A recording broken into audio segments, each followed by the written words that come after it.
is wrong with you? How often do we hear this? We are doing something that lands outside the box. How often do we think this in our own mind? The hell is wrong with you? Why are you thinking that? Well, we're going to talk about why we do that, what we can do to stop doing that, so that we stop doing defamation on ourselves. Today on Morning Meditation, I'm Ann Morrison, and welcome to Ascension Studios. So what does "what the hell is wrong with you" mean? It means that you were doing something that you know that somebody that you once considered in authority has a disapproving opinion towards.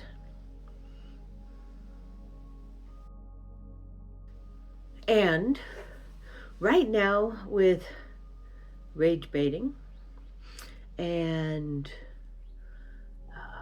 trolling and all this terrible stuff that happens here on commentary, people who spend their lives doing nothing but coming up with nastiness and these imaginary lines that you have to live within to make them feel like they know what it should be more than you. And when it comes down to it, you knowing who you are is 10,000 times more important than whether somebody can be snide about it and make you feel terrible about a choice that you have made in your own life, about how you show up in this world. You don't have to agree with me. You could disagree with me all you want. You could put it right down there. That's fine. Go right ahead. I'm out there. I have gotten out there and I have put a message out there, and I do not expect everybody to like it. But I'm not sitting there saying, what's wrong with you if you don't? Because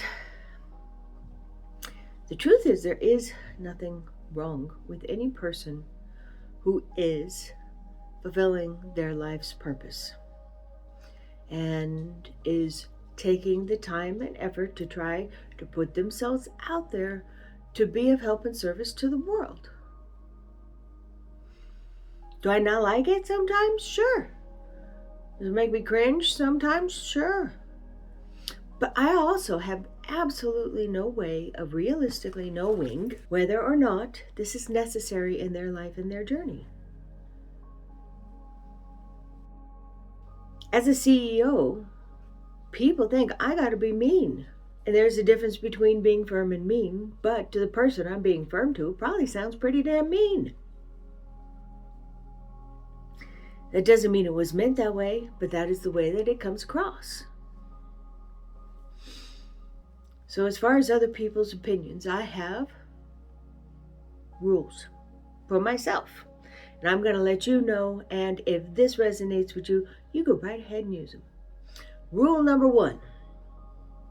Have they done something that I admire that I would like to do? And so therefore have wonderful knowledge that could be very helpful to me. Then their opinion about that thing is important. Are they a person who has lived Are they a person who has lived an exemplary life? Something that I admire, something that I aspire to. Have they been a good person in the community? Have they been giving? Have they been loving? Have they shown up for people? Have they kept negative judgments down to a minimum? That kind of thing. That would make somebody really, really worth listening to, in my opinion. Third, have they taken an adventure that I would like to take? Oh, I went down to Patagonia and I climbed the rocks in the wind or whatever. Wow, that sounds pretty cool. Tell me all about that. I'd love to hear about that. And if you have an opinion about the best way to go about climbing rocks in Patagonia, I would love to hear that too. The person we love, we know that there are some things you ask opinions about and some things you don't. Because Each generation has to set their own rules. And so the wisdom from the generation before isn't always timely in someone else's life. And I get that. I'm a grandma, I know. Sometimes it's just better to shut up. And there is still wisdom and interactions and exchanges that can be happening that can be positive and fulfilling and uplifting for everybody involved. The trick here is to choose, to make a conscious choice. The guy who cut you off on the road, he don't give a shit about you. He is in his own weeds, he's got his own thing going on, and right now, nothing is more important than getting in there first. And if that's what he needs, then he can go right ahead of me, because I don't care about being there first. You do that and I'm going to stay away from you, just in case something happens because of your driving. If you are tailgating me, I'm going to slow down to where your distance is safe enough to hit me without hurting me. So the closer you are, the slower I go. It's just logic. And when somebody at the grocery store says something to you that you don't like, or is insulting, or is incensing, or whatever, you have to know nothing more. It is not an opinion that is worthy of my energy. Just like the guy driving. The only thing worthy of my energy in that was making sure I wasn't anywhere near if it came down, you know. Somebody's trolling remarks on your stuff? Are they supportive and uplifting? Are they getting it? Or are they just there to get some attention for being a nasty little shit? Because I will give you attention when you comment on this channel for everything but that. Mostly because I don't choose to have those opinions matter to me. And now I know there's people out there who have been stalked and had all sorts of scary things happen when they go out on the internet. And I have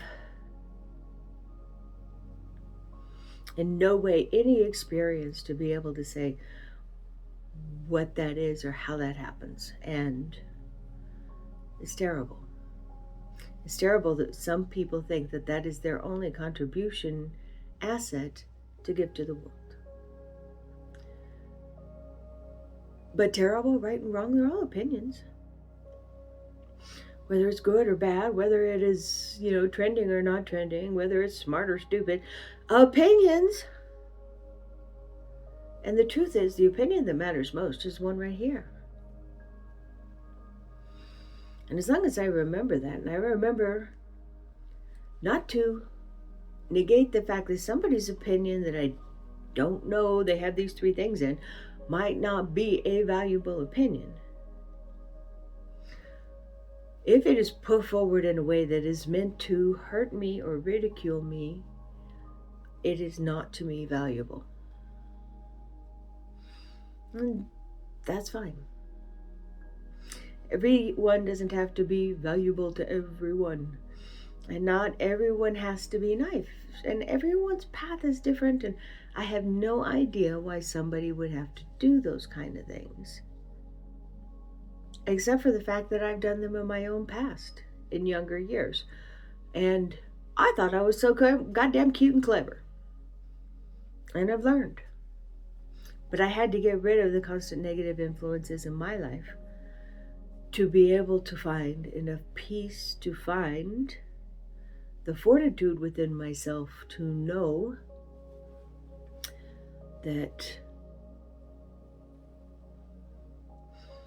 none of it is personal to anyone but the person saying it.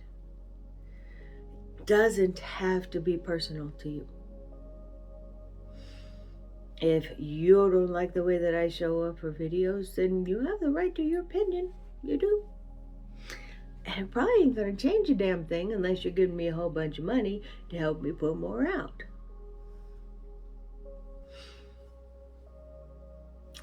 In other words, you have the right to choose your own emotional reactions by simply understanding that most of where the nastiness comes from is a person spouting their own fears.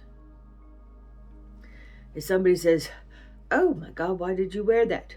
You know what they're thinking in the back of their head? Did I wear the right thing? Why would you say such a thing? And they're thinking in the back of their head, is what I'm saying actually okay, acceptable? Am I being nasty? What's going on? And these are things that they're constantly questioning themselves about. Have you ever noticed that what you pick out in somebody else is usually something that you are sensitive to yourself? People scream at other people the fears of their own inadequacies through nastiness and trolling. That's what they're doing. They're screaming their own fear into the void and hoping somehow it'll validate them. And the truth is, the validation comes from within. It comes from you knowing who you are and unapologetically showing up as exactly that person. And being good with that. I am not everybody's everything, and I'm good with that. I am not always correct. I'm good with that.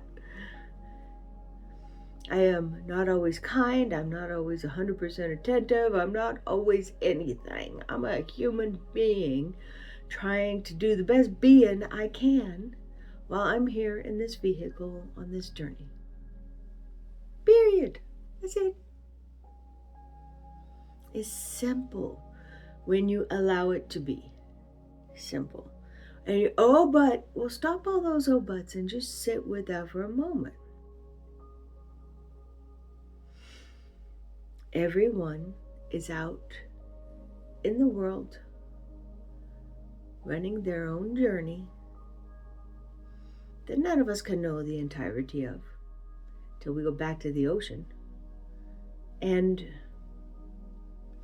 in their own way, they're doing the best they can. And when they say something nasty, usually they're shouting their fear into the void.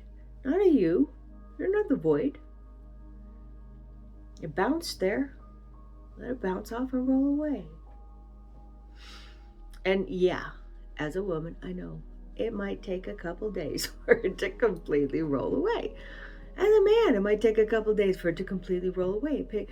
Did it hit your fears? And can you allow it to roll away or not? That's a big question. But what you can do at this point in time is know that you have sovereignty over your own actions. You have sovereignty over your own reactions. And through taking the time and working through the thought process of it, you can give yourself the space to act upon your own sovereignty instead of other people's fears. And then, the hell do you think you're doing? Has no meaning at all. It's like, I am living my life. What are you doing? It's nice that our paths have crossed. So, we're going to open up to our own sovereignty today. And what sovereignty means to me is that I am in charge of how I show up in the world, to my family, to my husband, to everything, every day. I am in charge. Sometimes it doesn't always feel like it. We're human. But sovereignty means that I am in charge of me. So, let's get into our meditation. Open up space for us to be able to sit within ourselves and reinforce and recognize that we are the ones in charge of how we show up here. Okay? We're going to start down in orange. Orange is a place where your sexual desires are, and orange is the place where your intestines and your um, expulsory organs are. And I like to think of it as the center of choice. This is where you are capable of putting in an option. My gut will tell me when I have eaten something that's not a good option. Tell you? And so I have a choice next time as to whether or not it was worth the notification that it was not the right option. And then I move forward. So I start off in orange. This is primal. Yes or no? Pick up the stick or not? Eat the plant or not? Go after the mammoth or don't? All primal decisions here. And, whether or not you listen to another person can be as simple as a primal decision. Bring it down, connect to the earth, bare feet on the ground if at all possible. Join the conversation of the particle bound, the mushrooms, the trees, the roots, the ether, the microcelluli. Feel the energies coming together.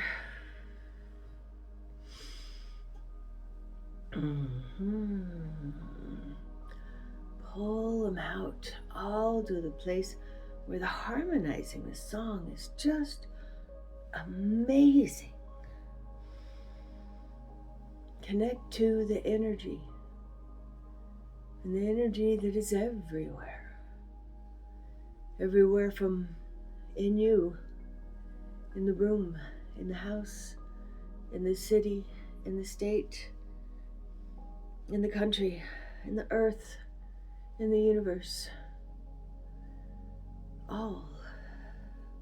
Download the next step, unconditional love. Bring it back down, and we're going to stop right past self-care in our heart chakra. In the mind palace, calm the tornado. And yes, I have to do this every day because yes, I tornado every day. But the simple act of me visualizing taking that down, de-energizing it, and letting the particles fall to the ground helps my focus. And as an ADHD person, that's always a beautiful thing. Now we're going to open up space in the middle of our chest. Right next to our heart, just open up a space. And we imagine ourselves sitting there in a comfortable position in front of a big control board. All sorts of screens. You can have it in any kind of high tech you want to see. Buttons, actions that can be done in the running of you, in the emotional response of you, in the choosing of actions for yourself, the choosing of reactions for yourself. It's all right there in this control panel. And put your hands on it. Feel it. Feel it up here, all right there. You make a move, something changes. All right there. You are in the seat in the control room that is in charge of everything. You are here choosing. I got a compliment and a wonderful smile from a person giving good energy. Hey, good energy back. Yeah, woohoo. Good response. Somebody over here was being a little nasty. No, pretend they didn't even show up. No response. I have a choice to go out and do something that I want for my life that's scary. And I have a choice to sit at home and be safe. And then I remember the story of the turtle. If you want to go somewhere and experience something wonderful, You got to stick your neck out. And I make that choice for me. Is this the time to stick my neck out or not? This is my purpose. Am I accepting this purpose or not? Is it my gifts? Do I accept my gifts or not? These are my fears and my hang-ups. What am I going to do with them? I'm going to deal with them so that I'm in charge? Yes, I can. I can deal with my reactions. I can deal with my emotional response. I am in charge. I got the whole damn control room right here. And it's mine. And I own this position. I am the gal behind the wheel. All right. Let's take it back up to our crown. Open up to the energy, open up to the download, open up to wisdom we didn't even know we could get. Let's bring it down. Open space, no tornado, control room, 100% at my command, connecting to the earth. I'm ready to take on today. Welcome back. As the person in charge of this vehicle, not the other way around. That is sovereignty. Namaste.